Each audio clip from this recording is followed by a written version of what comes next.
Il maltempo in Veneto l'altra notte, con una violenza quasi sconosciuta a queste latitudini, ma forse alla quale dovremmo cominciare ad abituarci, è il riscaldamento globale, è il clima che diventa sempre più tropicale. A Treviso, notte di tempesta tra distruzione e blackout, almeno 50 milioni di danni.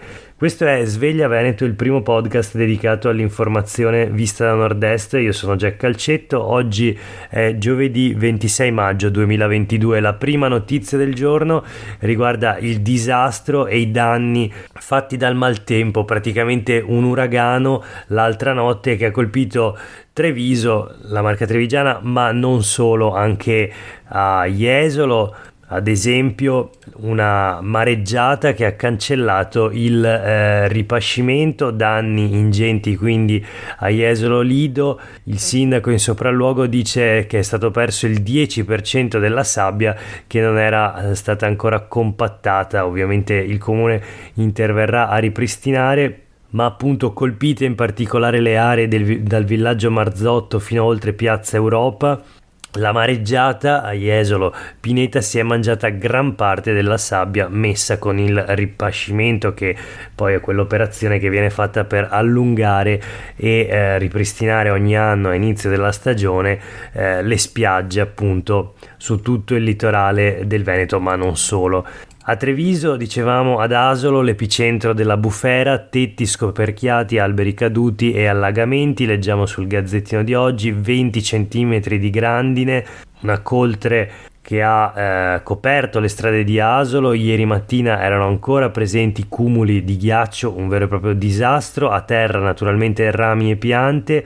I vigili del fuoco sono stati impegnati tutta la notte e anche il giorno successivo per liberare le strade dai rami caduti e dagli alberi sradicati dal vento. Le foto sono incredibili, con le strade ricoperte di grandine, una settantina gli interventi dei vigili del fuoco in tutta la Marca. Oggi il vertice tra i sindaci anche in Friuli Venezia Giulia, nel Pordenonese raffiche fino a 90 km orari, Pasiano, Chions, Pravis Domini, Sesto, Reghena, Cordovado e Morsano contano i danni provocati da l'eccezionale intensità della perturbazione che ha colpito la bassa pordenonese sempre nella notte tra martedì e mercoledì, con appunto violentissime raffiche di vento fino a 90 km orari, grandinate e pioggia. Ci sono danni per l'agricoltura, appunto abbiamo visto 50 milioni di euro nella Marca, è la prima stima. Da sabato temperature giù, queste le previsioni meteo, e nuovo rischio di nubifragi.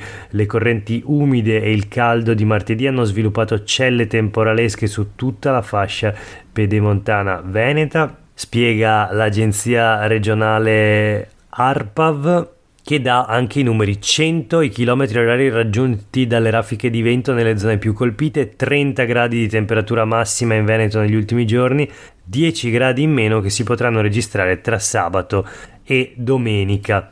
È il meteo pazzo, è il riscaldamento globale, è il clima che da temperato diventa sempre più tropicale. E noi voltiamo pagina, parliamo di politica. La polemica sulle donne escluse dai CDA, dai consigli di amministrazione, non solo di Verona Fiera abbiamo visto, ma da buona parte dei consigli di amministrazione del Veneto. Oltre il 50% delle aziende pubbliche e private non ha donne ai vertici dell'azienda, e allora l'ira del ministro per le pari opportunità Maria Elena Bonetti, che interviene sul caso di Verona Fiere. Le nomine sono contro la linea del governo, dice così la ministra per le pari opportunità, e aggiunge che quella di Verona è una decisione che lede l'immagine della città. Così Maria Elena Bonetti sul Corriere del Veneto di oggi, che ha per primo seguito la notizia. Ve ne avevo parlato nei giorni scorsi. La ministra per le pari opportunità, 48 anni, docente di analisi matematica, è ministro appunto della famiglia e delle pari opportunità. Questo è il ritratto della Bonetti, che oggi sulle pagine del Corriere del Veneto viene sostanzialmente intervistata. C'è poi la replica del sindaco uscente e ricandidato Sboarina, che che dice nel governo Draghi il PD ha scelto 3 maschi, il centrodestra 3 donne, direi che le quote rosa sono un problema più a sinistra a destra, e poi le dichiarazioni di tutta una serie di altre figure. Resta il dato sconcertante per la nostra regione di una bassissima partecipazione femminile ai vertici d'azienda. Nei CDA sono il 18% sul totale, oltre la metà, lo ripeto, delle aziende non ha donne nel CDA. Ancora politica e gli intrecci con l'economia nel turismo. Parliamo della guerra tra Federturismo e gli agricoltori sostanzialmente, e si parla di agriturismi. La Federturismo dice basta concorrenza sleale e si schiera contro le modifiche alla legge regionale che sono in versione. In ballo ci sono 25.000 posti letto in più nelle strutture di ospitalità che secondo Confturismo godrebbero delle condizioni di una concorrenza sleale, e infatti usa queste parole: uno spettro si aggira per il Veneto.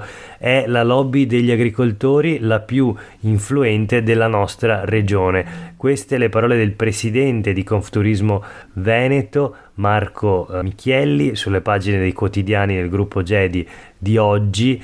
Quindi parole veramente forti. L'obiettivo è 60 posti letto per ogni struttura e solo metà dei pasti con generi autoprodotti. Questo l'obiettivo della modifica alla legge regionale sugli agriturismi. Replica naturalmente Terra Nostra Coldiretti: le regole non cambiano, diventano solo più semplici. Insomma, proveremo a seguire questa polemica tra alberghi, strutture ricettive e agriturismi, e quindi associazioni degli agricoltori, secondo Federturismo la lobby più potente del Veneto.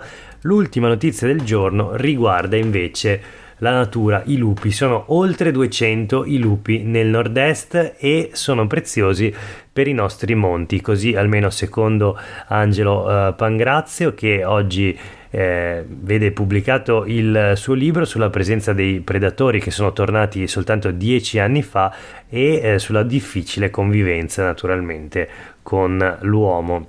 Per oggi è davvero tutto, grazie per aver ascoltato Sveglia Veneto, sono Jack Alcetto, a tutte e tutti voi una buona giornata.